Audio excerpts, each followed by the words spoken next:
Under the bus. Well, it's Tommy's fault, right there across the road from him. I think he'd do something about that. I figured out what was going on. Yeah, Carl's, I think they misworded that. Wasn't Carol's like the grocery store? Used to be a gas store with a Like little, There's a little bar. market there, There's right? a bar. It's like the only market in Forest. It's like shouldn't it be like Used to be a beer joint. a bar? Well, that's what it was. It was a beer joint. All right, 8-7, I'm gonna bang the gavel. All right. I'd like to call this meeting of the Bedford County Board of Supervisors to order for April 27, 2020. Welcome everyone that's watching and participating online. Unfortunately, due to COVID-19, we can't have anyone in the public in the building as of now, although that might change sometime in the near future. But we're going to open this meeting with a moment of silence, please.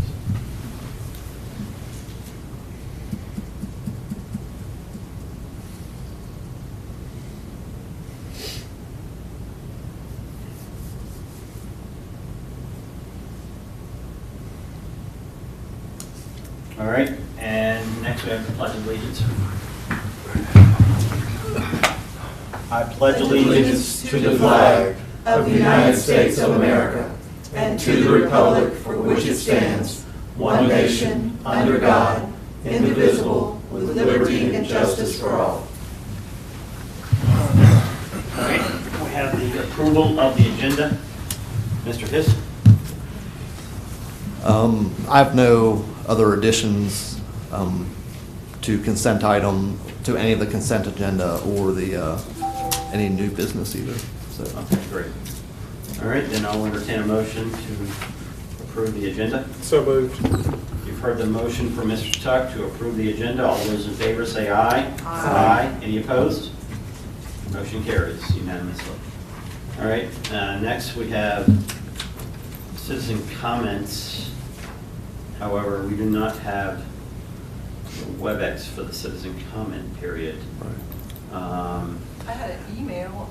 Well, this is not for the public hearing part. This is just in general. Do you have something that's in general? And the general one, yes. Yes, if you could read that. The whole thing or just the main The whole ones? thing, yep. So this says, it's important to our agriculture and retail businesses update in what your position is in the Board of Supervisors on the current business restrictions. New London Farm is currently considered an essential business, but in the turn of events with dairies dumping milk, glut of oil, and shut down of livestock meat processors such as Smithfield and other processors shut down, the American people are soon going to find out how fragile our food supply chain is. We need to reopen Virginia business. And that's from the New London Farm, Pete Harzale. Do we have any others? I got one. You do have I one? just looked at it. I don't know if this is to, it says all, so I'm assuming that that's all of us. Make sure you use the mic. It's right there. Yeah, just so it picks up. This is from Lewis Litchford, the fourth. It says, I realize this is last minute, and the cutoff was 1700 today, but this was just discovered a short time ago. I just had a business meeting with social distancing with District Supervisor Scott, and the business meeting was nothing to do with this email. It was about cabinets. And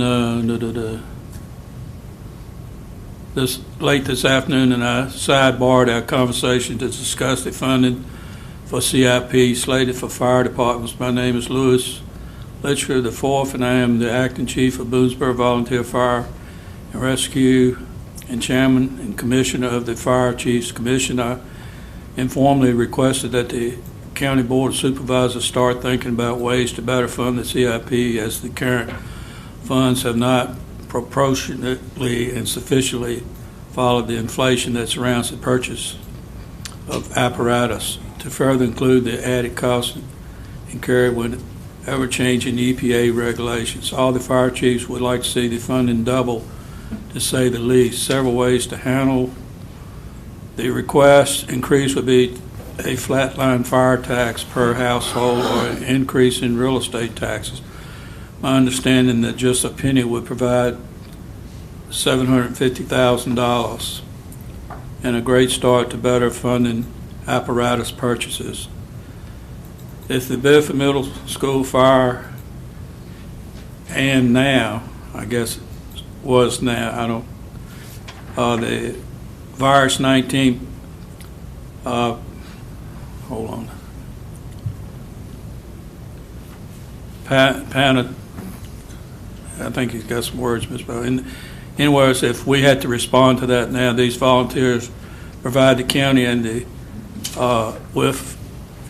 then I know that better proof can be provided in the immediate present. Sure, research is ongoing to provide the board with sufficient information to make an educated decision, but I currently request that the board start the process to prepare for the additional funds. If the county administrator can provide Facebook videos to the citizens on the well-being of the county and associate officers doing business as normal, then the request only seems appropriate to at least again start the process. Respectfully, Lewis E. Litchford IV. Yeah, I would think it's probably more appropriate for the budget public hearing, because I know we've got another one, but of a similar nature that we'll be reading tonight. Mr. Chairman? Yes. Under public comments, I did have a request from a constituent in District 1, Rhonda Gordon. She was planning on being here for public comments, just to, she'd like for it to be in the minutes that she's requesting the VDOT to do something about Route 24 and Jeter's Mill Road there. She's been before us before. She's brought this up before, but she wanted to be here tonight, and she couldn't. She just asked me to get that in the minutes. Mr. Chairman, Yes. I have a letter that I think should be read. Is it budget related or is it unrelated to the budget? It's unrelated to the budget. Okay. Citizen commentary. All right, that's fine. It has become increasingly clear that the original COVID-19 data used to shut down our nation was inaccurate. While the lack of scientific data was initially insufficient at best, it appears it may have been the best course of action at the time. However, with new data and real-life experience at our disposal, we know the virus isn't the monster it was once thought to be. That being said, it's no doubt we can all agree death is tragic as well as heartbreaking. But now that we have more definitive data that reveals a more accurate picture of the facts regarding COVID-19, it is long past time to implement a better plan moving forward to reopen. Unfortunately, while our country remains closed with very few states reopening, we in Virginia are crippled by a governor who has no intention to reopen our state, even though the vast majority of our state has been affected minimally by the virus. In addition, Bedford and Lynchburg remain one of the smaller rural areas with minimal cases, and yet we, along with many other counties in Virginia, remain shackled to catastrophic executive orders and an unrealistic requirement for a 14-day decline in COVID-19 cases while simultaneously testing at an accelerated rate. Simple mathematics confirm it will be impossible to meet this 14-day decline case scenario. As a citizen of the United States of America and a resident of Bedford County, Virginia, I demand an explanation why, based on new factually based data, the government continues to remove our rights to operate our businesses and infringe on our civil liberties. I've attached a video by two doctors from California who've offered data that has been gathered in their medical practice. They have first-hand frontline experience in dealing with COVID-19 patients and offer disturbing ramifications of sheltering-in-place protocols that may result in far worse scenarios than those first suggested would be experienced by the virus. Thank you for taking time. Diane Krickenberger, business owner, Bedford County resident. Any others? I have one more that came to Mr. Tuck and myself. Did you want to read that, Mr. Tuck, or do you want to read this? Is this a citizen comment period? This is a citizen comment from Joseph Osment from 1818 Angel Place in Huddleston. He sent this to Supervisor Bansley and myself, I live at 1818 Angel Place in Huddleston. Our road 712 is a state-maintained dirt road, and would like to get it added to the next available VDOT hearing for paving consideration. Please let me know if I can be of assistance in this process, which I have notified him of the public hearing date with VDOT. All right. Mr. Chair, Yes.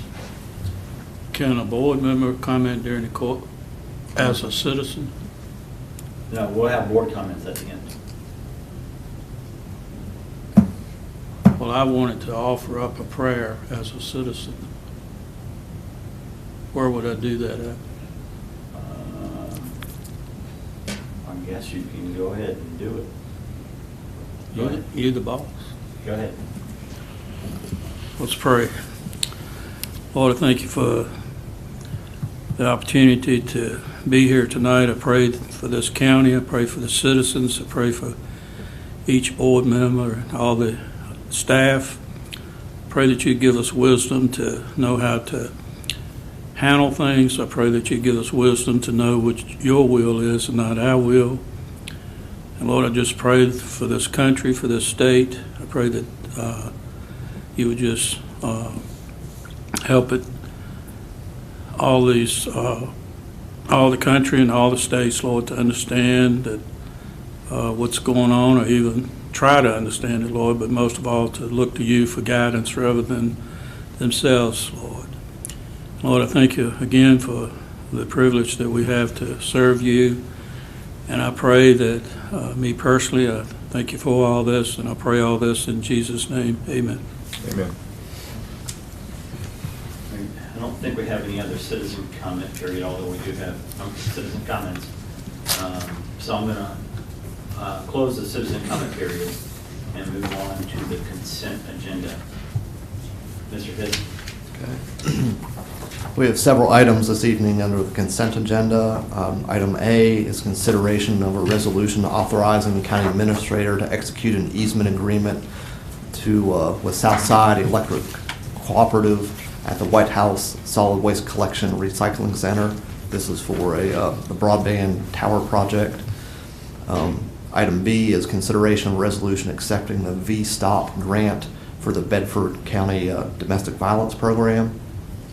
Item C is consideration of a resolution adopting the COVID-19 pandemic personnel policy, and that was in regards to the various new leave, family medical leave acts that have been approved by Congress and the President. Item D is consideration of a resolution authorizing the application, acceptance, and appropriation of a Virginia Commission for the Arts Creative Communities Partnership Grant, and that is on behalf of the Sedalia Center. Item E is consideration of a resolution authorizing the county administrator to execute an easement agreement to Appalachian Power Company at the Bedford County landfill, and that's also in regards to the broadband tower project as well. And item F is consideration of a resolution approving the revised capital asset policy, and that is kind of follow-up to our meeting with our financial auditors of about a month ago to update this policy. So that's all I have, Mr. Chair. All right. You've heard the information on the consent agenda. I'll entertain a motion. So moved. All right. I have a motion for approval from Mr. Johnson.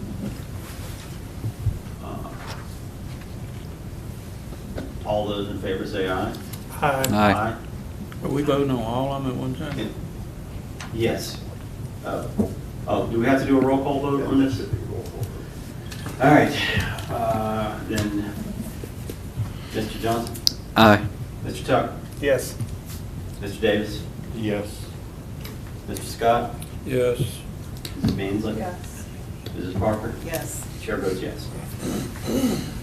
All right. I have the approval of the minutes from January 27, 2020.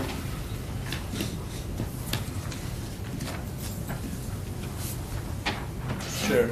Yes. They've lost the audio on the inline On feed. the live feed, I'm getting texts from people saying that they can't hear anything.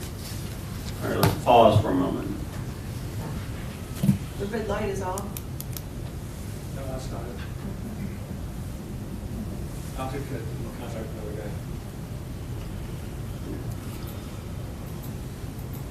We'll pause just to see if we can get that result.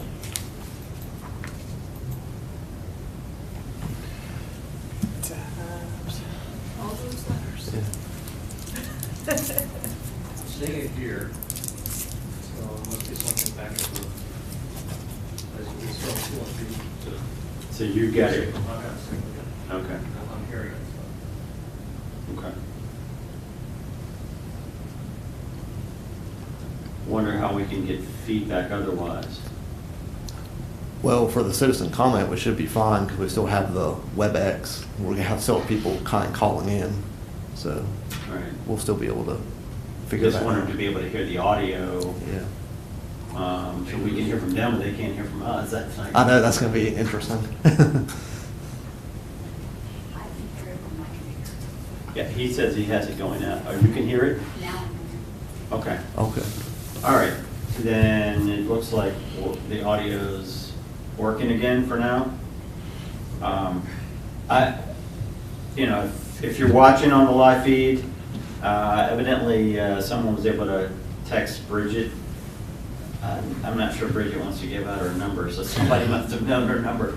But if somebody lets us know, I guess, how's the best way for somebody to let us know? I think they can comment.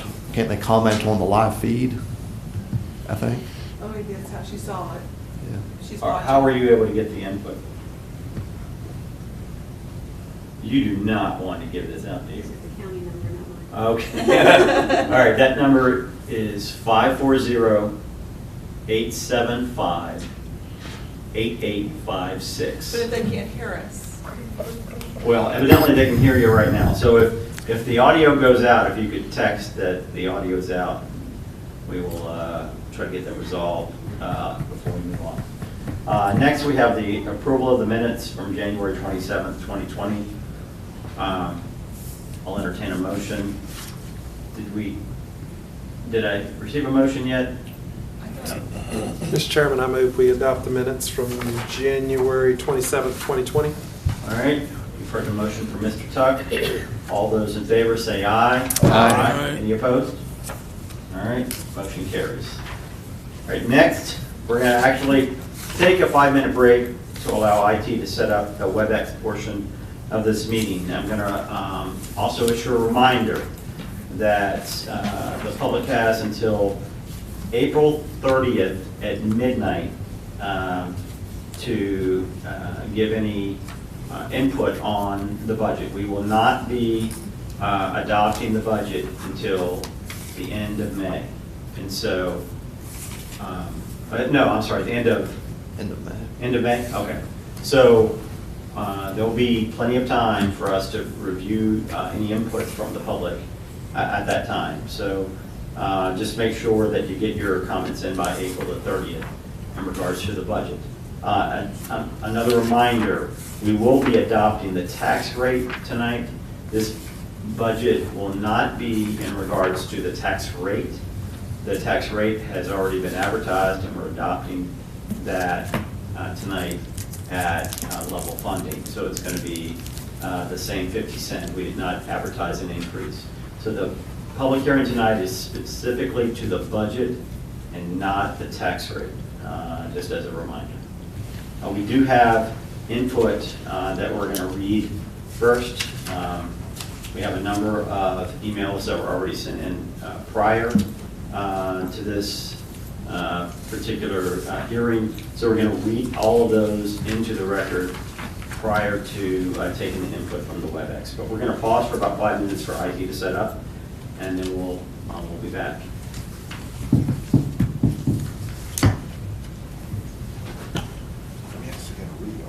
Who's going to read all of it? Every one of them?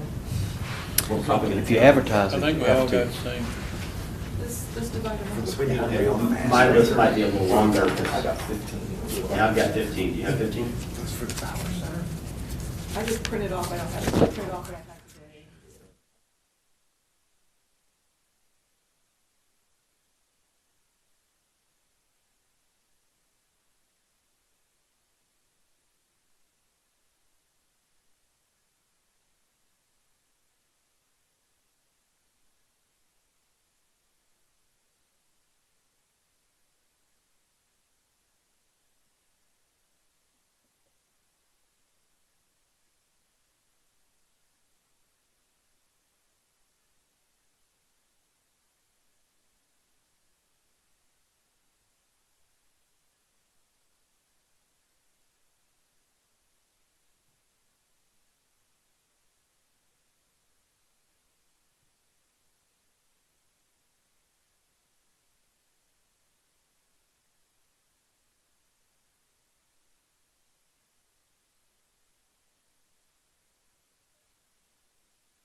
It must be at least 15 or 20 second delays. Okay, we're gonna read these others into the record first, because that's how it was advertised. I guess I'll start. I believe Bridget has numbered them so that we can all keep track. They're in this manila folder that you should have at your desk. We'll try to take turns doing this, but I'll read what I can until I start drawing, I guess. I have different ones. You have different ones as well? Okay. All right. This one says, hello, my name is Perry Mason, and I am a studio artist and teacher at the Bauer Center for the Arts here in Bedford. I would like to request that you please reconsider the proposed budget for the 2021 fiscal year and include the $10,000 grant that the Bauer Center has requested. Our center has not received or requested money from the county since 2017. And due in part to the recent pandemic, I'm afraid the community could lose the center that so many have worked several years to keep open. I've grown up here in Bedford County and I've raised my children here. I've seen many changes in this community and the Bauer Center is one of the best. We offer many diverse opportunities, including art and music education, yoga classes, concerts, theater, art exhibits, and studios for working artists. The Bauer Center is also a venue for meetings, weddings, celebrations, etc. at a reasonable cost. As well as being an important educational asset to Bedford, all these things are appealing to tourists as well as people who may be considering moving to the area, thus contributing to Bedford's economy. Again, please reconsider the proposed budget and invest in our art center. Thank you, Harry Mason. Next one, it's going to be a long one. I'll read it. It says, Dear Bedford County Board of Supervisors, my name is Susan. Sorry. Okay. My name is Susan Martin, and I'm the Executive Director of the Bauer Center for the Arts. I would like to start by thanking you for your time and commitment to our community and ask that you reconsider your support for the Bauer Center for the Arts in the fiscal year 2021 budget. The mission of the Bauer Center for the Arts is to make visual and performing arts available to the entire Bedford population, to become a creative force and an educational resource for the community, and to harness the economic vitality of the arts. We believe that it is our responsibility as the arts hub anchor for Bedford County to ensure every child and adult has access to the arts. We continue to do so by offering free gallery admissions, ongoing exhibits, programming that reflects and expands the interest of our residents, annual events, concerts, classes, workshops, and performances.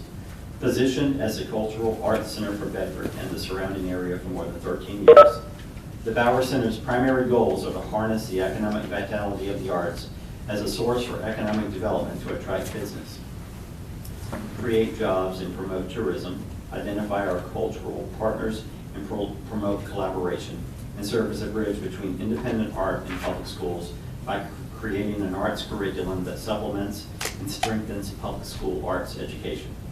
A few examples of our expanded educational collaboration and community projects have included the ongoing collaboration with Bedford County elementary, middle, and high schools with multiple art shows for each school, attracting hundreds of student art pieces per event, resulting in awards, scholarships, and participation by the parents and families with anywhere from 200 to 500 members at each event. After-school enrichment programs and youth summer art camps in collaboration with 21st Century Grants with themes of the art of healthy cooking, exploration of multiple mediums with young artists create STEMs, with young artists create, I'm not sure, STEAM science, technology, engineering, arts and math, drawing, painting, clay, mosaics, and more. Community art projects, which encourage all residents to use their creative expression and contribute to a larger project displayed at the Bauer Center for all to enjoy. The introduction of our Susie Weimeister Emerging Artist Program. This program provides artists the opportunity to further develop their artistic skills and the business behind art, while being supported by creative and professional local businesses and artists. And lastly, the development of a homeschool curriculum to support this growing population in our area. In the beginning of 2020, the Bauer Center piloted its first homeschool program, which offered a month of instruction in various areas of art, such as watercolors, clay, origami, drawing, and more to our homeschool community.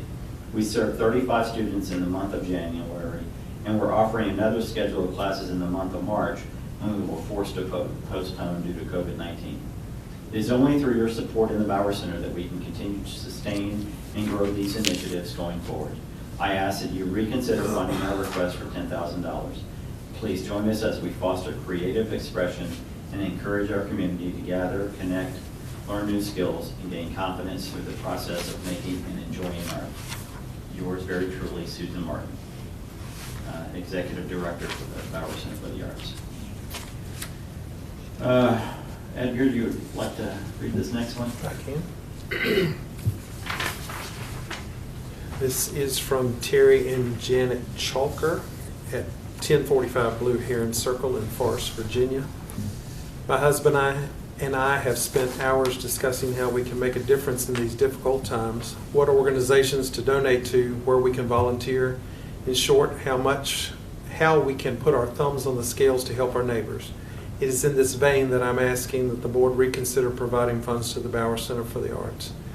I could list all the wonderful things that the Bauer Center does to support the arts and build community in Bedford County, but I'd rather tell you a story. Last fall, I had the privilege to help at one of the county school art shows at the Bauer Center.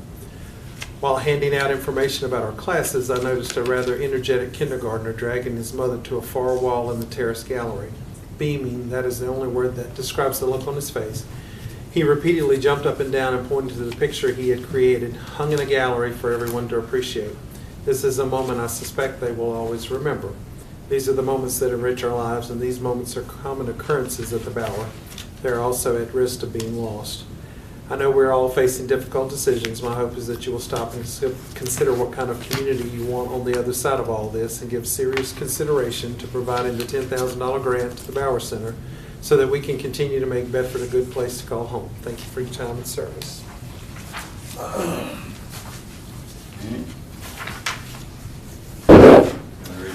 Then we have another from Desmond Black. I'm the president of the board for the Bauer Center of Arts, located at 305 North Bridge Street, Bedford. The Bauer Center for the Arts has requested support from Bedford County for the 2020-21 in the form of a grant for $10,000 to conduct our ongoing educational programs for children, youth, and adults. These funds will support arts classes for children with after-school programs, Century 21 programs, etc., and adults making improvements to outfitting our classrooms, recruit additional instructors, and help purchase necessary supplies. We have received a significant increase in demands above and beyond what we offered in 2019 from the county schools, and we have 2 additional schools entering the program for 2020-21. The Bauer Center for the Arts has not been requesting funds from the county for some years, as we have been able to cope with the demands through ongoing fundraising and programs. However, with the significant increase in school demands for 2020-21, and now the coronavirus forcing the Bauer Center to close to the public, we are using our available financial assets to manage the ongoing expenses this business faces every month. Without continued funding sources, we only have cash reserves to exist as a viable organization for the next 3 months. At that time, we will be forced to make the difficult decision to close the business and release all staff, and I do not believe we would recover as an entity once that occurs. A grant from the county is one of the critical income sources that will assist in our viability and be ready to provide for the demands and servicing our county schools this year and into the future. The children in Bedford County elementary schools do not have an opportunity to fully experience art and music in their regular school experience until they are in 6th grade. Middle school students have fewer occasions to engage in art education due to additional advanced classes and focus on high school level classes during their middle school years. Not only have options decreased, but a lack of positive art education opportunities and experiences at a younger age decreases their interest in pursuing art. Even more disheartening is the fact that high school students who finally have the chance to enroll in arts classes find themselves removed from those very classes if they have not passed benchmarks to core subjects. These are not best practices, and the continual decline of arts education is a disservice to students and to our future. Art is recognized as a critical talent, enabling students to become more successful in STEAM areas that are in high demand nationally. I personally understand the challenges you are facing with budget demands and trying to address those challenges effectively and fairly. I thank you for that service and experience you are using to perform those duties. I'm a retired company executive, very familiar with budget challenges, having managed $30+ million annual budgets most of my career. I wish to emphasize again the importance of the Bauer Center for the Arts provides to the Bedford County citizens, children, schools, homeschooled children, and adults. This is a unique organization within the county, and I encourage your serious consideration in assisting its continued presence and contributions going forward. Respectfully, Desmond Black, President of the Board, Bauer Center for the Arts. You see the thing here. Anyone else? I'll read. All right. Thank you. This is from Sarah Bratton, 624 Peak Street, Bedford. I am writing to ask that you support Bauer Center for the Arts grant request tomorrow evening. I was volunteer director for the center for 9 years until 2017 when we were able to hire a real director. Susan Martin has been director for a year and has done an outstanding job expanding educational, economic, cultural services and opportunities for the citizens of Bedford town and county. Since the beginning, the center has had primary goal, arts education of the children in this area. With the lessening emphasis on art and music in our schools, this has become even more important. Art exhibits for all schools in the area sponsored each year, 21st Learning, enrichment classes, free family activity evenings, and summer arts camps are an ever-expanding part of their programs. This is in addition to classes, workshops, and camps offered to the general public. The center has enjoyed individual and business support, grants, and government assistance throughout the years. Funds have also raised through adult classes, concerts, exhibitions, and rentals. It has provided an economic stimulus for the area. Bauer Center has been hurt by its closure this spring, and funds are needed more than ever. Regardless of this, Bauer Center exists for the county's citizens, even though it is located in the town and is worthy of your support. Sincerely. The next one is from Ravel Hamilton. Please support the Bauer Center for the Arts request for a grant of $10,000. We need your help to continue our ongoing educational programs for children, youth, and adults. Art and music education is necessary to develop fully rounded adults. These funds will help pay for classes with children with after-school programs, Century 21 programs, make improvements to our classrooms, recruit additional teachers, and help purchase supplies. Respectfully. There was one I had marked number 6 here. It's pretty short.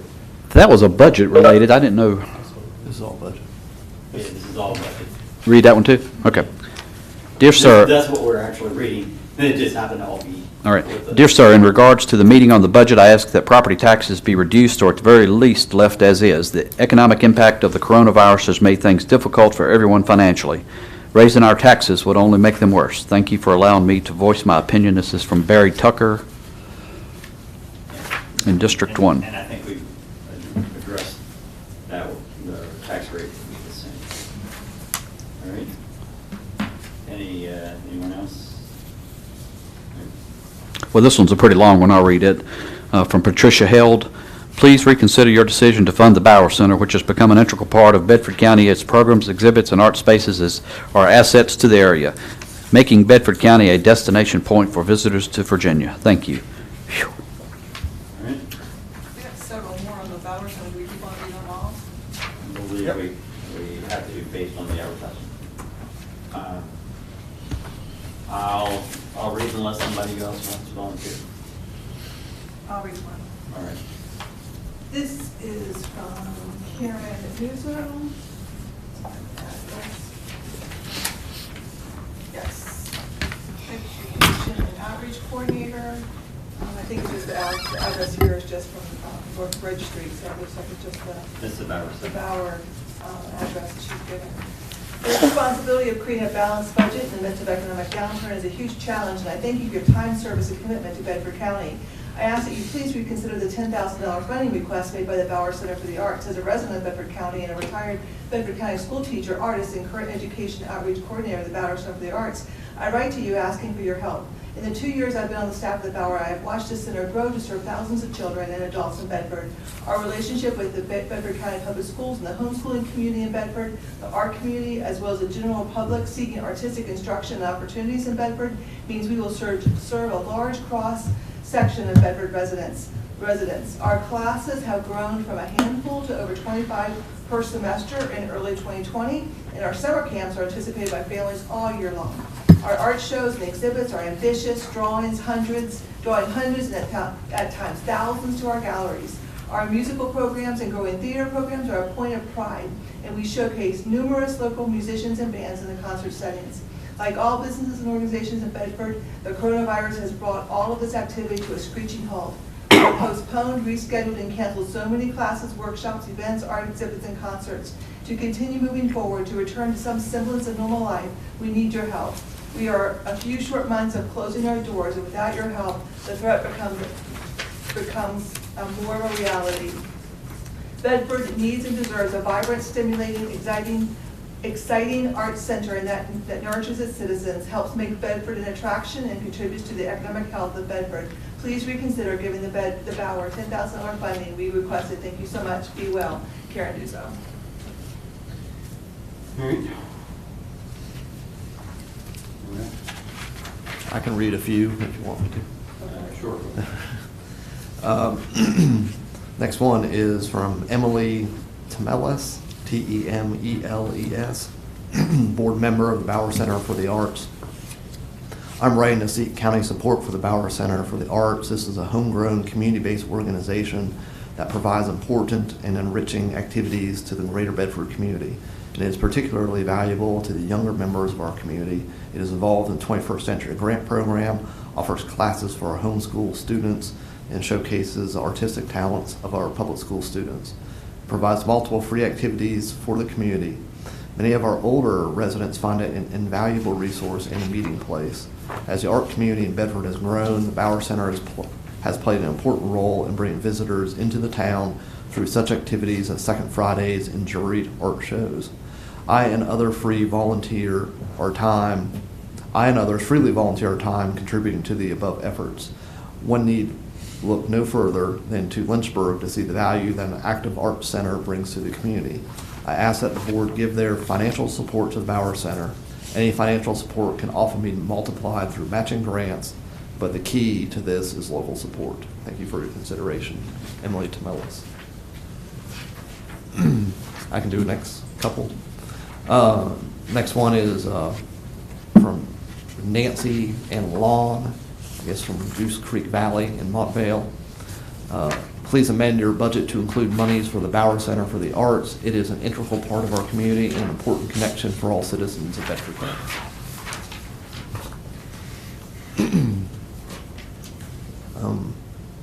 Another one. Actually, this next one looks like is the one that Tommy Mr. Scott read that one. Yeah, we read just that. read. That was read in the, Yeah, I didn't know that was in here. that's fine.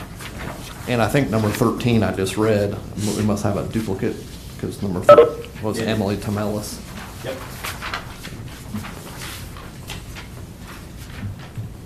But, I'll do this next one then.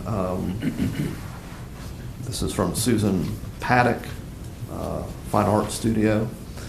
I'm an artist in the Bedford community. I have a studio at the Bower Center for the Arts. I strongly urge you to support this organization. I offer below some examples of how important this arts organization is to the community and the economy of Bedford. Not only does it provide 4 stable jobs with hopes of expanding to provide more, and employs many, 10 to 20 on average, instructors throughout the year providing cultural enrichment for children and adults. It provides free access to art. It provides concerts for the public. It coordinates educational activities with other members of the community, including the public school system and the Bedford Library. It is a cornerstone building in the community in a large space that is rented regularly for church services, as well as receptions, parties, reunions, and business meetings. There are over a half dozen studios rented to artists who contribute to the economy, as well as a community that draws in thousands of tourists and visitors throughout the year. Bower Center for the Arts is on track to being one of the major iconic attractions to draw people into town of Bedford. It needs to be supported in order to generate the economic growth that will allow it to grow into a true anchor of our community. Thank you for your time and consideration. And, well, I've got one more. I'll read this one. This one's from Monty Coleman, Fire Chief, Forest Volunteer Fire Department. It's good evening for those that do not know me. I'm the Fire Chief of Forest Volunteer Fire Department and a citizen of Bedford County for 32 years. My volunteers protect citizens in each of your districts and across the county. The Forest Volunteer Fire Department is a very busy fire department, answering over 800 emergencies annually. We operate out of a fire station located at 1645 Thomas Jefferson Road in Forest. That is still, after 8 years, is not finished. In 2018, the fire department had to replace an aging rescue truck that is responsible for responding to fire accidents, structure fire, and special operation emergencies. The new Rescue 5 cost the department $650,000, and we were grateful for the $150,000 we got from Bedford County. So to cover the remaining costs, we did just like anyone else and got a loan and now make payments monthly of $6,000. As we continue to focus on paying our debt down as quickly as we can, we can't help but understand as soon as this is paid off, the tower ladder we purchased used from Syosset, New York 4 years ago is coming up on 20 years of service and will need to be replaced. And the current replacement cost is between $1.2 and $1.5 million to replace this kind of truck. We can't do it by ourselves. It will have to be a team effort. As some may know, in January, when the Bedford Middle School burned, Tower 5 operated for 15 hours as a second ladder truck. We have a tremendous commercial business district and large square foot homes and busting new 3-story apartment buildings in our fire district that require ladder trucks. So I ask, please keep this on the mind. The Forest Volunteer Fire Department will most likely, just as the County of Bedford, will see a decrease in revenue over the next several years as we rebuild our economy from the COVID outbreak. We've had to cancel our spring open house along with the training program we had planned for a fundraiser, and also canceled our first golf tournament that we partnered with Ronkin Pratt at IBL, and had to cancel our summer concert. These events were extremely important to our economic plans, and we're making adjustments as fast and as safely as we can, so we can continue to pay the $6,000 truck payment and the normal cost of business expenses that are around $4,000 a month. So we're paying out $10,000 a month. That will go up and down depending on bills. I reviewed what is proposed in the budget you all posted, and I would like to just ask the following still be funded projects for the fire departments across the county. Replacement of fire apparatus. If anything, this figure is dated and should be increased, as most fire engines are costing $600,000. Brush trucks cost $150,000. Tankers over $300,000. Replacement of RIT or ladder trucks, rescue trucks, $650,000 to $800,000. Ladder trucks, $1.2 to $1.5 million. Firefighter PPE turnout gear is so important for the safety of our firefighters. SCBA, self-contained breathing apparatus projects, as with the purchase of the much-needed new air packs, we still need to finish the upgrade to this system. I would like to thank you all for your time, and I truly understand the difficult decisions you all have to make for the citizens of Bedford County. I again thank you, and may God bless you. Sincerely, Monty Coleman, Fire Chief, Forest Volunteer Fire Department. Okay, those are the ones we've received. I believe we have someone online. Yes, you're going to unmute Susan Martin. If this is related to the ballot, we've already read her comments, so I'm not sure if she can have 2 comments, can she? Nope. Okay. Yeah, her comments were already read into the record. All right. Susan, your comments have been read into the record. There are no other comments. There are no other comments online? Nope. Anyone else prepared to make anything? No? Okay. I think anything. All right. Then I think we can close the public hearing. I'm going to look to the attorney. Close the public hearing pending the further comment period. Yeah. Okay, that's correct. Yes, I'm going to close this portion of the public hearing but remind the public that we will still take comments through April the 30th at midnight in regards to the budget. Other than that, we're going to close this portion of the public hearing. All right, next we have action and discussion items. This is consideration of a request to adopt the fiscal year 2021 tax rate ordinance, resolution R 042720-03. I'll just speak to it real quick. Just from a staff perspective, with working through the budget and taking directions from the Board of Supervisors, it was obviously important to keep all the tax rates at their current level. That's even become more apparent with the COVID-19 impacts on business and personal, the monetary challenges that's causing on everybody. So it was even more important to keep these at their current levels. So that's what's being proposed, is to maintain all of our tax rates at their current existing levels. One note, there was a discussion, I think, at our last board meeting or work session about reclassifying rental boats into one of the other classifications. So right now, boats, those type of boats are taxed at $2.35. There's another classification on here that would tax them at $1.70. So Supervisor Tuck was sort of the sponsor of that idea. I've coordinated, discussed it with the supervisor and with the county attorney and with the commissioner of revenue, and that we would still like to adopt this ordinance, or this ordinance the way it is today, but we'd like to come back in a couple months and address the rental boats.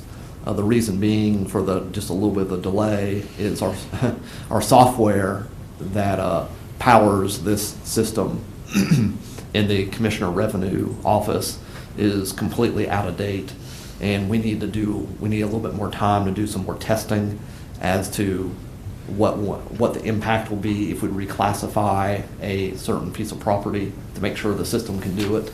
So the idea would be to come back and amend this ordinance just for the rental boats, probably in June or July at the absolute latest. So the tax bills for boats don't go out until September, so we have some time on that. Okay. All right. This is an action item. Any discussion? Otherwise, I'll open it up for possible action from the board. Mr. Chairman, Yes. I think that Mr. Hiss' recommendation makes a lot of sense. It gives the folks time and gives everybody time to get this integrated into the county.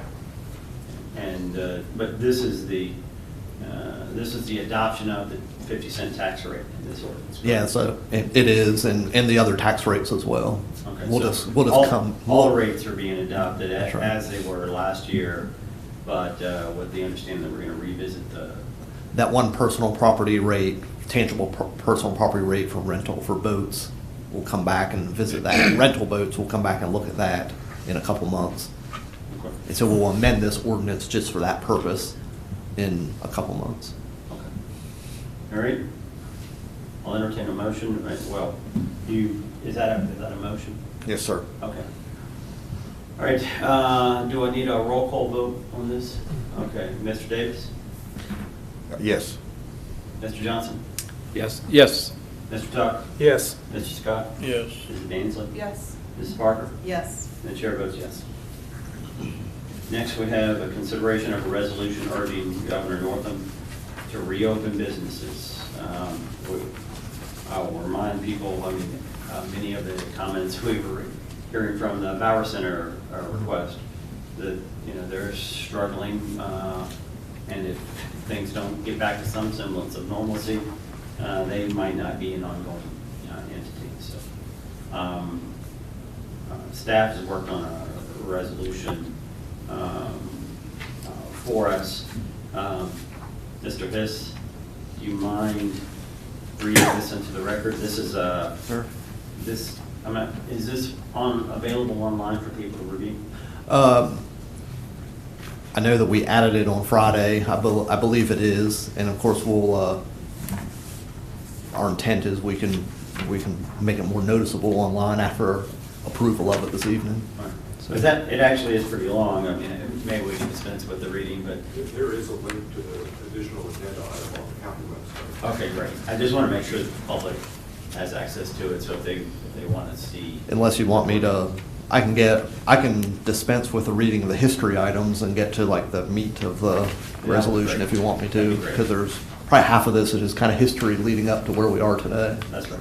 All right. So dispensing with the history recitals that are included in this resolution, I'll pick up here. Whereas a primary reason for closing businesses in the stay-at-home order was to avoid a virus spike that could overwhelm the hospitals, health centers, and the public health system. However, the growth rate trajectory of the virus in terms of daily reported cases has decreased. Therefore, these orders have accomplished much of the original intent. And whereas varying regions of the Commonwealth have been impacted by the COVID-19 virus in differing manners, both from a public health and economic perspective. And whereas as of April 23rd, Bedford County has experienced 21 total reported cases, with 11 cases being cleared. And whereas a uniform, one-size-fits-all approach to closing non-essential businesses and retail should consider regional variances, especially the impact of closing businesses on rural areas who have significantly less COVID-19 cases per capita than metro areas. And whereas since March 14th, Bedford County has seen 3,175 new unemployment claims, which equates to a 10% reduction in our total employment, many of which are the direct result of executive orders that allow larger retailers to remain open and profitable, while small businesses who operate on minimal budgets are disproportionately forced to close and may not be able to ever reopen unless the current executive orders are modified. And whereas after nearly 2 months of intense public education by the federal, state, and local governments, as well as all media outlets, citizens and businesses alike have a much better understanding and appreciation about how best to demonstrate healthy and safe practices for conducting their business. And whereas businesses should be allowed to open while being cognizant of and actively practicing public health guidelines in order to minimize the transmission of COVID-19 by using tools such as social distancing, face masks, consistent sterilization of common touch points, and limiting the number of patrons per square foot. And now, therefore, be it resolved that the Bedford County Board of Supervisors recognizes the importance of the COVID-19 public health crisis and is concerned about not only the health of its citizens, but also their economic well-being and their rights guaranteed under the Virginia and United States Constitutions. Be it further resolved that the Bedford County Board of Supervisors urges the governor to communicate more with rural localities and consider their input and needs before adopting, modifying, or negating all or parts of executive orders. And be it further resolved that the Bedford County Board of Supervisors strongly believe that allowing business owners to open under necessary health guidelines so customers can adjust accordingly is better than keeping the majority of small businesses closed altogether. And be it further resolved that the Bedford County Board of Supervisors strongly urges the governor to rescind prohibitions by or before May 8th related to closing businesses cited in Executive Order number 53 and number 55, and allow these non-essential and retail businesses to open under specific COVID-19 health practices. So resolved this 27th day of April 2020. All right. Any other comments? I mean, I would like to know if there's anything, the county attorney can advise us if we can take some action where we can say, look, if you want to be open, we're not gonna do anything about it. I'd love to be able to do that as well. But I'm not gonna stick my neck on the line. I'd rather stick yours out there. And I certainly cannot speak for the Commonwealth Attorney or the Sheriff, because ultimately the governor's orders carry misdemeanor penalties, and so that would be up to law enforcement whether or not to actually start to issue citations for a business not following those guidelines. But as the executive order does have the force of law to make those actual criminal offenses to stay open, contrary to the order, we really have no say so to complete those other ones. Yeah, unless you take it to court, like SafeSat Tactical did. I understand SafeSat Tactical won their court case, and they're going to be able to be open. But I guess currently that's only related to them, not other gun ranges. It's a personal civil. That's ridiculous. It should apply to all of them. Anyway. Mr. Chairman, Yes. I'd like to, number one, I'd like to commend Administrator Hiss for his well-written document, and I certainly support it. Number two, I don't understand why we can't, if we wanted to, we could certainly challenge the governor's executive order in the Supreme Court. Probably don't need to do that. I've been advised by folks, obviously I'm not an attorney either, but I have been told by certain congressmen that if we were to reopen and were to be challenged, that it would be thrown out in a circuit court in our favor. And when we see the impact that it's having on the county, I feel like it's certainly something that we need to strongly consider, and I would encourage folks to open their businesses. Perhaps I might receive some criticism for that, but everything that I have read, number one, 80%, over 80% of the cases of the COVID virus are east of a line drawn north and south from Charlottesville to North Carolina along the I-95 corridor. That doesn't leave much in our part of the country, and it's becoming warm. They say the sun bakes this virus or whatever. That's probably not a good term to use, but I think there's all kinds of evidence suggesting that we need to get our county wound back up, and other counties neighboring us as well. Mr. Chairman? Yes. If there's no more debate about it, I would like to move that we adopt this I resolution. wanted to say Okay, something. go ahead. Sure. I don't agree with all the wording in it, but I'm going to vote for it, even though I know it's not going to do any good, because we have a governor that don't give a flip about what we want. So I guess we're doing the right thing by sending that to him. But this whole thing that bothers me is that the government, or our governor, can determine what's essential and what's non-essential. You know, the non-essentials that have been declared, they could do more to control the spread of the virus in their environment than the big box places that were left open, where people just gathered by the hundreds. That's where your virus gets spread at, but yet we shut down what he calls the non-essential businesses. And to me, you know, non-essential, a person that worked all their life to build a business up, you call it non-essential and you put them out of business. That's not very good in my book. And especially, you know, you shut down these people that are hard working, but you leave the ABC store open so that people can get there and get the liquor and stuff, and the government can get their tax money. And then you can't get treated at the hospitals because they're not taking any thing but emergency services, when I know for a fact hospitals are cutting back on their employees, laying them off, cutting their pay and everything because they got empty rooms up there with nobody in them waiting for, you know, all these people that were supposed to get the virus and they haven't showed up yet. And then you have someone telling you that, you know, they're doing it for the safety of the people, yet everything they do down there, they will murder babies and kill the innocent that can't take care of themselves. You know, that's not protecting people. If you want to protect people, protect everybody. And you close down the churches, and I don't think, from everything I've read and studied, I don't think they have the constitutional right to do that. I wish some churches would challenge that in court, because according to the Constitution, I don't think they can do that. And I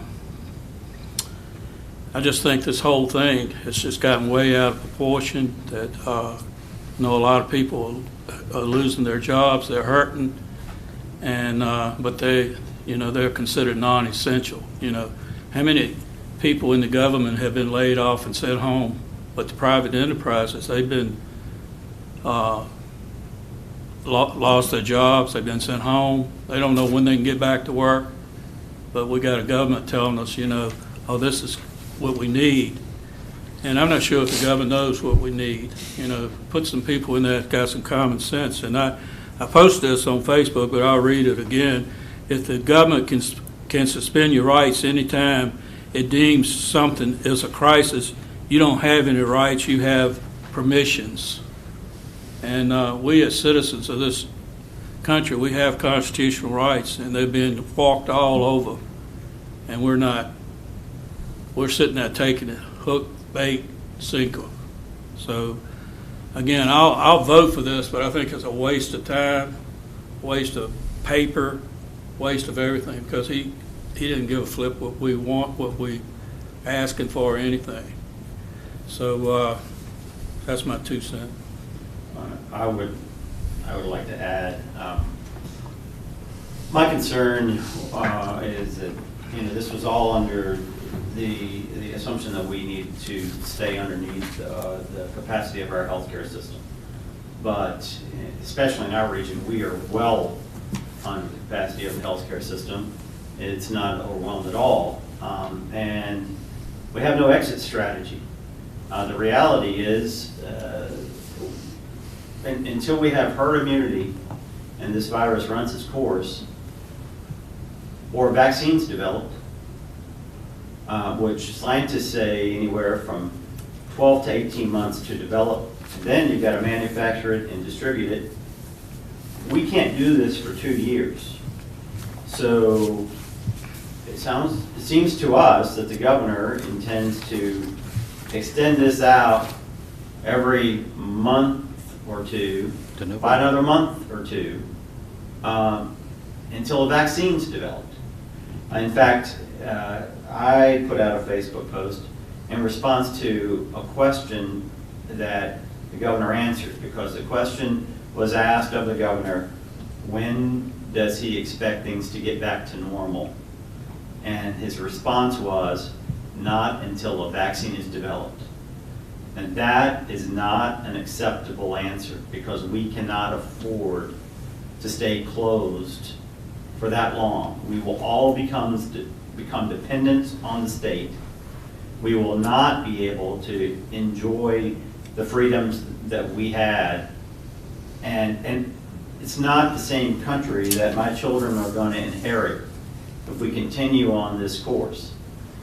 So we strongly demand that smarter people start taking charge here, because clearly the route that we're on is not the correct one. Now, I don't have all the answers. I don't think any of us do. But there needs to be some happy medium between taking some safe precautions and opening businesses.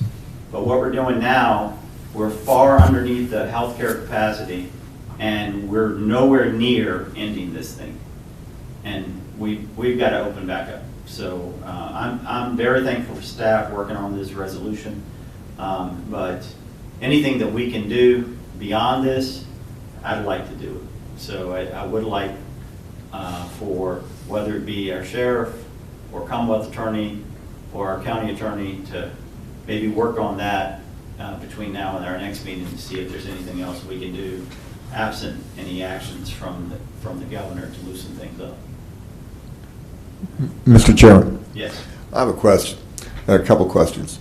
Just occurred to me. How does one decide what is an essential business? Because all essential businesses provide essential employment to essential households. And those are the ones that have the best lobbyists. Those are the essential businesses.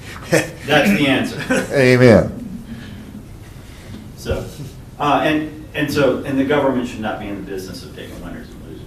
Well, and furthermore, let's look again, as Tommy said, the big box stores, not to pick on them, but where does their money go compared to where the money goes from the small businesses in our localities?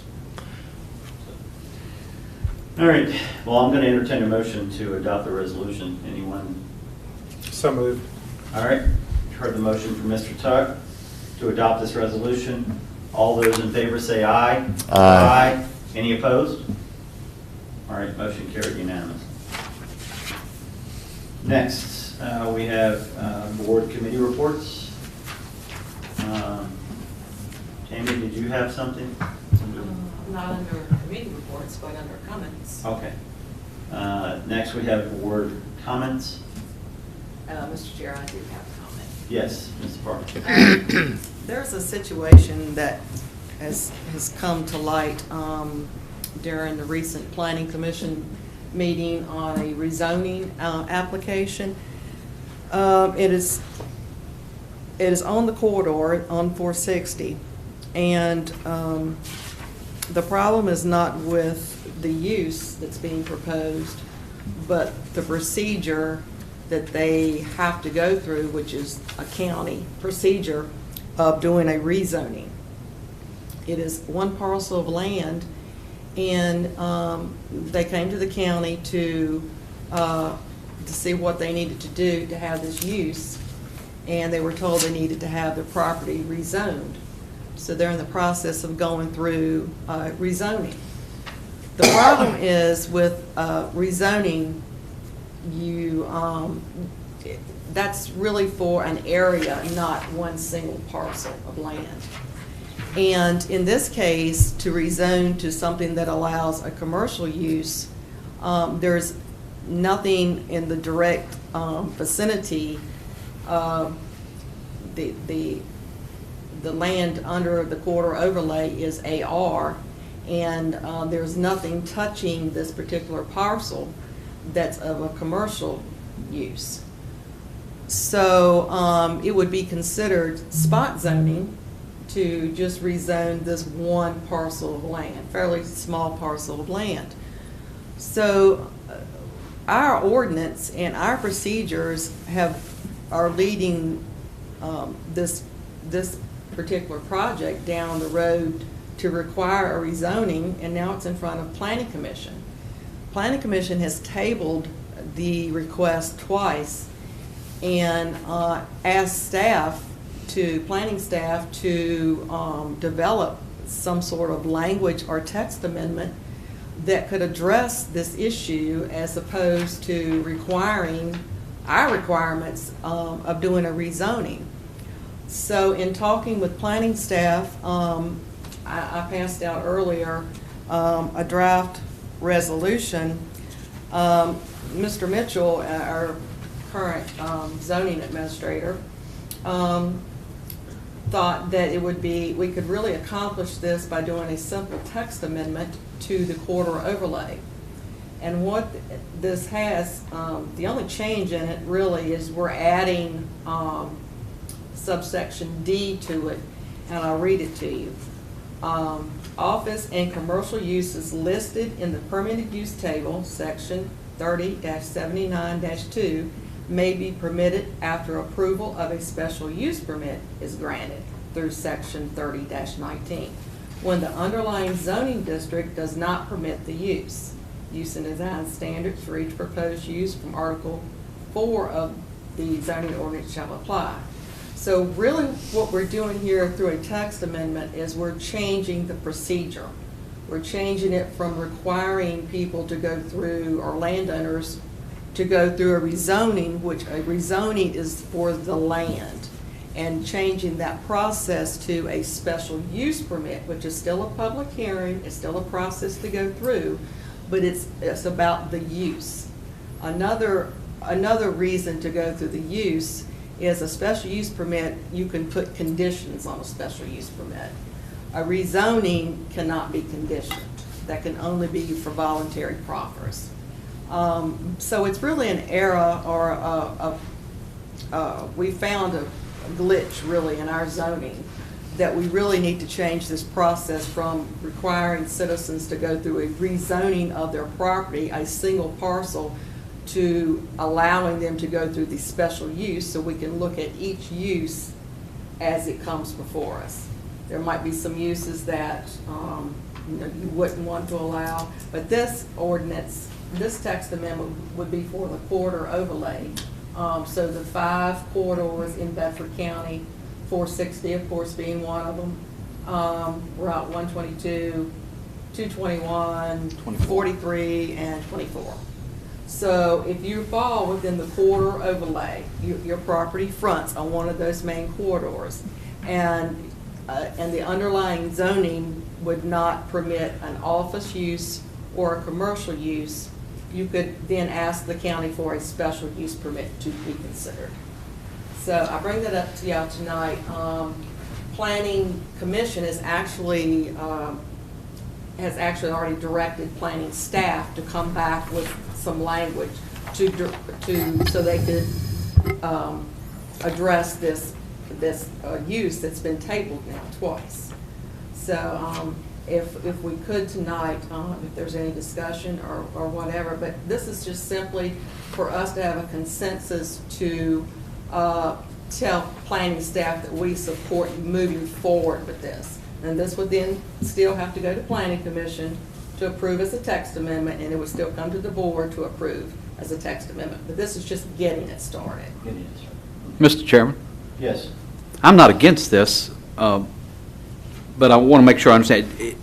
Are we just calling it land, the changing from a spot zoning to special use permit? Is that basically you're still going to be spot zoning, but you're calling it special use permit? No, this would take away the rezoning, Which is spot zoning. which would be spot zoning. Right. We can't, and see, legally, we can't do that, Right. because we could be challenged with that in court and we will lose. Right.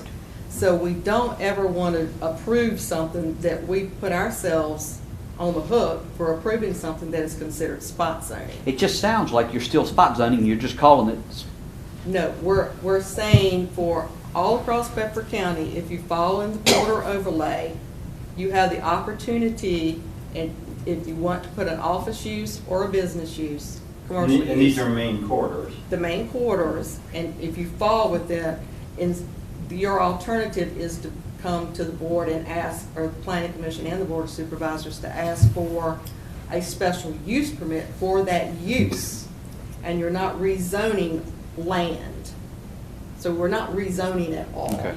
It's a process. We only have two processes to go through for zoning, and that's a rezoning or a special use permit. Okay. If you get a special use permit for this parcel on 460, and then that business or whatever it is that's got the special use permit for a business, if that building's taken down and something else is built, the land is not zoned for that. That parcel's land is not zoned for that. It's only the building or the business or whatever got the special use permit. The landowner for that parcel of land has permission to do the use that they're seeking permission for.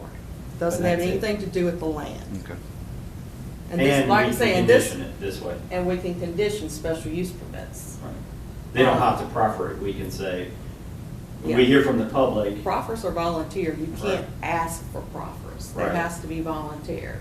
Right. So- Whereas this way, we can say, This way, it's like any other special use permit, it goes through the proper, you submit your application, Planning Commission, Board of Supervisors, and we approve it based on the merits of the project. But tonight is just asking for the direction to say, planning staff, please proceed with this. We'll have time to, we'll still have to adopt this later. yes, Okay. I'm fine with it. Anyone else? we could just have consensus. Sounds great. Thanks, Dudley, a good idea.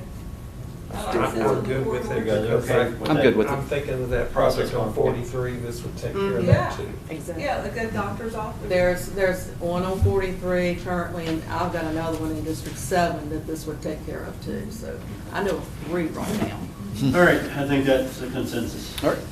All right. Mr. Chair, Yes. I got a comment. Yes.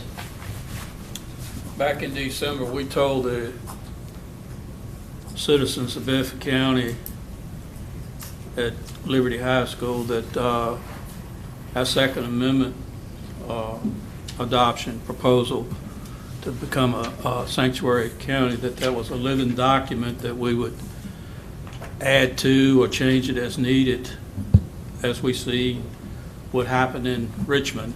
And I think we've seen enough in the last few months to know that they're after our Second Amendment by laws they've passed that I feel that will be challenged in court. They're unconstitutional, and they're definitely against the Second Amendment, taking our constitutional rights. So my comment is, I think this board should, whatever we need to do to implement, come up with, support, whatever, the militia that we talked about that we were going to look into, or even the militia that's already started in Bedford County, maybe they can, through the sheriff, through county attorney, different ones, we can come up with something that makes it known throughout that we are pro-Second Amendment and willing to protect that right. Yeah, I'm fine with something like that. I'm not sure where everyone else is. Mr. Chairman? Yes. I'm certainly in support of that, and I'd like to add to that. On the one size fits all from Governor Northam, it's crazy. It's suicidal for us to have to pay twice what minimum wage currently is to folks in this area. Minimum wage is a starting wage.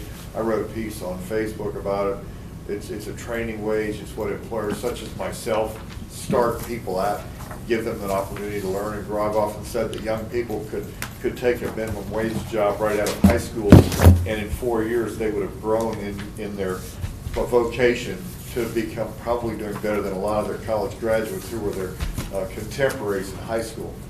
I won't dwell on this a long time, but I think there are a lot of things, there's some things that we need to look at adding in addition to the Second Amendment, such as minimum wage in Bedford County and where we stand on it, if that's possible. I'm not sure what authority we might have, but I'm willing to entertain anything that's going to be a little more business friendly. I mean, clearly it seems like the agenda in this General Assembly has not been pro-business. Well, none of them have a lick of sense about business anyway on the Democratic side. Anything else? I've heard a lot, and I think a lot of people here have, about the closing of Carroll's, and what came out from that landowner who said that it was the county was the cause. And our county administrator put out a really good piece to the media. Unfortunately, they didn't report it all, but I would just like to put in the record that we had no role in shutting down Carroll's Place. And the Virginia Health Department did ask for a wastewater characterization study, and the existing owner, Rusty Goodman, contacted the Virginia Department of Health to complete a change of ownership. When they did that, they realized that their sewer disposal system was inadequate for the restaurant. And all they asked was for a report, which is pretty inexpensive, but they didn't get one. Instead, they asked the county for permission to demo the building. So that's all they asked us for, was permission to demo. We had nothing to do with the fact, but they're reporting that we closed them down. Virginia Department of Health asked them to do a sewer disposal system study. Nothing to do with us, and I just want to put that in the record.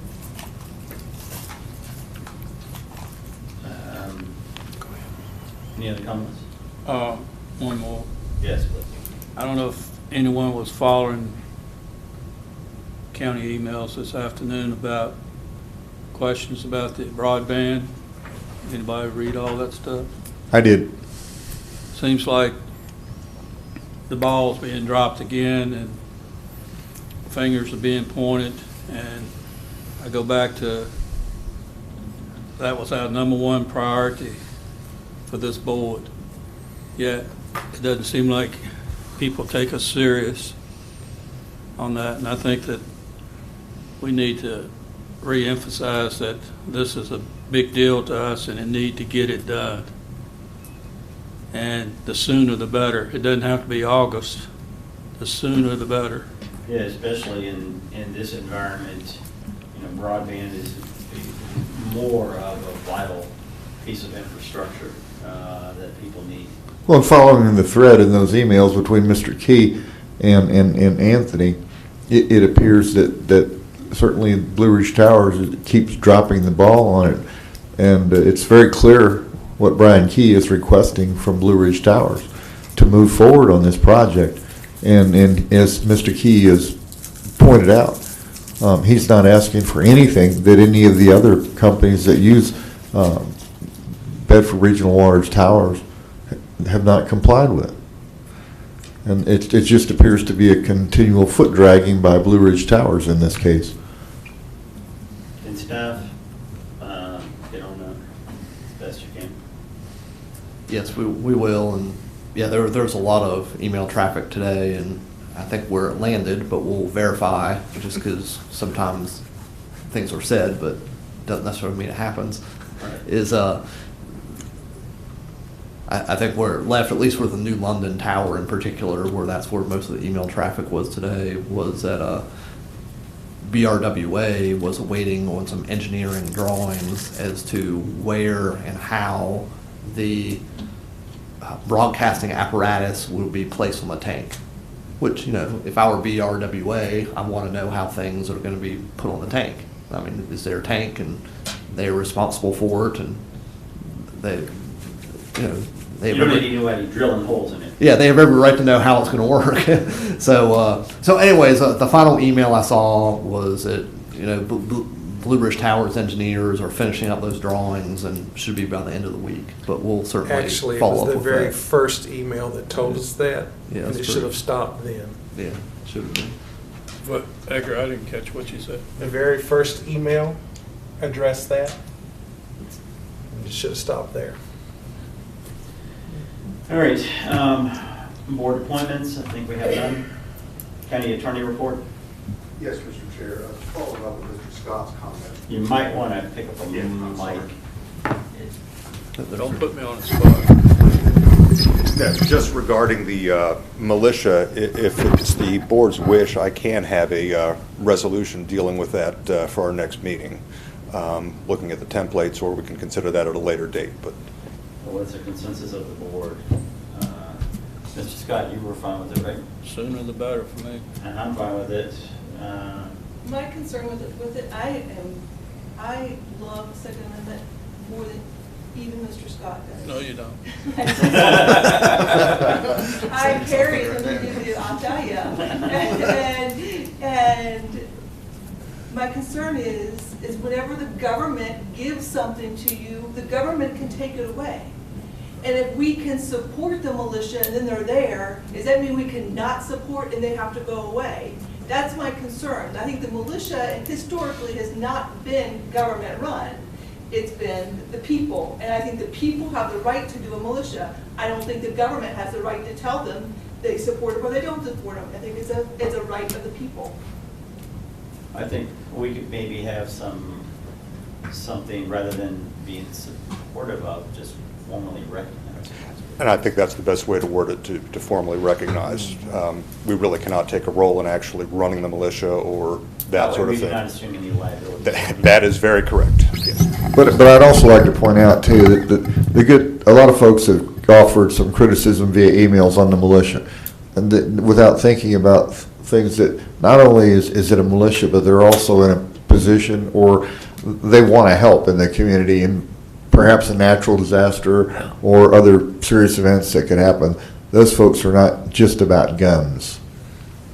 I'm all for formal recognition. Recognition I could support. I just don't want it to be anything, if we don't recognize it, they have to go away. I want their rights to have a militia to be not contingent on anything that anyone on this board can do, now or in the future. I'll agree with that. Mr. Chairman, I'm more of a supporter of the Second Amendment than even Ms. Bainsley, and who's more of a supporter than Mr. Scott. We're all one up in one. But I'm concerned whenever government tries to endorse something and make it appear to be government-backed, then it is susceptible to control by the government, and I would like to avoid that. Didn't Charlotte just say that? I can assure you, whatever I draft up and for your consideration for your consideration would not involve any sort of control over that body, whatever it may be. It would be just a formal recognition. Yes. Okay. And the other item is, I intend to have filed probably mid-next week, but without a doubt, before our next meeting, we will be moving forward on the landfill issue. Oh, wonderful. That's good news. So that's all I have to report, Mr. Chair. All right. County Administrator report. Two things real quick is follow up on Supervisor Scott's comments about the broadband. It reminded me of a conversation I had with some school system leadership. And again, you know, none of us really know what the future and the directions of what's going to happen out in Richmond and whatever else. So we were talking about what is school going to look like next fall. And I'm not sure anybody really knows. You know, they're currently planning for all sorts of different contingencies. But broadband was one of the points that they called me about. They said, Robert, where are we going to stand next August with broadband? Because if certain scenarios play out, the more access we have to broadband or our citizens have access to, of course, that's one of the options that they need to be considering moving forward. So anyways, it's just to reiterate the importance of getting this thing done, particularly we just don't know what's going to happen next few months. So, and It's the way we're staying connected right now. yeah. Can I comment on that again? The 5% that they're saying probably won't be covered by broadband, is it any kind of a study that can be done right now so that we don't wait 3 or 4 months and find out we got all these people who can't get broadband, but get ready to do what needs to be done to get it to everybody in the county? Because they mentioned in several meetings they got repeaters, or I'm not sure I'm using the right words, can be put on a smaller pole and all that stuff that mean the signal up a hollow or something like that. Yeah. We have a lot of hollows in Bedford County. It's true. I'll ask and follow up. Just a suggestion that I'd like, if we've got time to put it together, Halifax put hot spots on their school buses. Yeah. And then they strategically park those buses overnight throughout the community. I don't know how expensive that would be, but certainly that would be an option. We ought to have been doing it already, but if we could perhaps look into how we could outfit those school buses and put them in the right places. That's a good point. The other item, just kind of in relation to the whole COVID or coronavirus matter, is just to let you know that I've asked our various departments and constitutional officers, and we have a wide variety of services and offices and buildings that we have and then we deal with. But we're in the process of starting to put together a plan as to how to appropriately reopen our buildings for citizen access. So I'm supposed to get some feedback from everybody throughout this week, and we need to start, just like what businesses are doing, we need to look at how do we outfit our employees appropriately, how do we corral citizens if they're coming into the buildings or whatever that might be. So we're going to be looking at that over the next week or so, and we'll continue to monitor what the governor has to say about opening different businesses and so forth. But anyways, we're moving that direction. I just want to make sure that we do it appropriately and do it in a way that's preserving the health of our employees as well. So anyway, I just want to let you know we're heading that direction, but we're a few weeks off still. I'm just glad we didn't have the Second Amendment public hearing after this thing started. That could have been a disaster. How the hell that would All right. Board information. We have the Bedford Communication Report for March 2020. I'm assuming you can review that. Board calendar and reminders, May 11th. We have a work session at 5 p.m. That's still on? Yeah, just to let you know, yes, kind of the two subjects we have scheduled for that evening right now are VDOT will go over in a work session format the 6-year plan and update the board on our smart scale applications. Also that evening, at least as of right now, we have scheduled for Megan Lucas to attend from the Lynchburg Alliance to essentially just give an update on all the good work that they, and I imagine Tracy will come to talk about the work that they're doing too on behalf of businesses in the region through this whole coronavirus matter. But anyways, we thought that would be a good idea to update the board on those efforts that they're working on. One kind of nuance, though, if the board is okay with this, is I had a few conversations with Todd Daniel with VDOT, and we did have scheduled that evening also to have a public hearing on the 6-year plan. And Todd, Mr. Daniel, thought that the timing is a little awkward to have not only our work session, then to have a public hearing the same evening. So what we were talking about is looking at another meeting in order to have our 6-year public hearing, 6-year plan public hearing. Also, perhaps sometime down the road, either later in May or in June, maybe we can have an actual public hearing instead of having to do with what we're having to deal with right now. Yeah, that would- So the other idea was if we punt down the road just a little bit, it doesn't hurt their planning efforts if we wait until like June to have that public hearing. So anyways, that's kind of where we're heading right now, is to Well- readjust that People could still submit their, anytime. yeah, that's right, they can still do the letters Yeah. and calls. And I know that creates some confusion, but it's just, anyway, Mr. Daniel, I thought if we can, So this will not If be it- a public hearing, it's just going to be a work session, exactly. So, I'm hoping that he gives us an update. I'm very concerned. I had one of the people I work with tell me, he looked out at his car in the driveway. He said he realized he hadn't driven it over a week, and it just felt really weird, like it's just sitting there like dead weight in the driveway.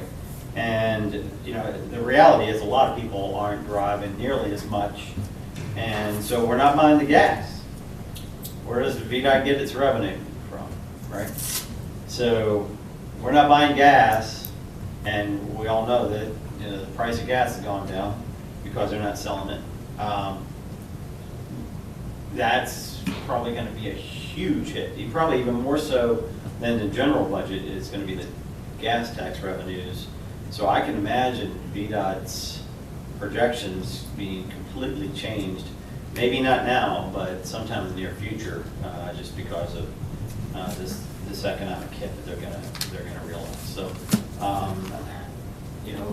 instead of adding things to the 6-year plan, I can see us removing things from the 6-year plan because of the reduction in revenue. But I certainly hope that's not the case, but it wouldn't shock me.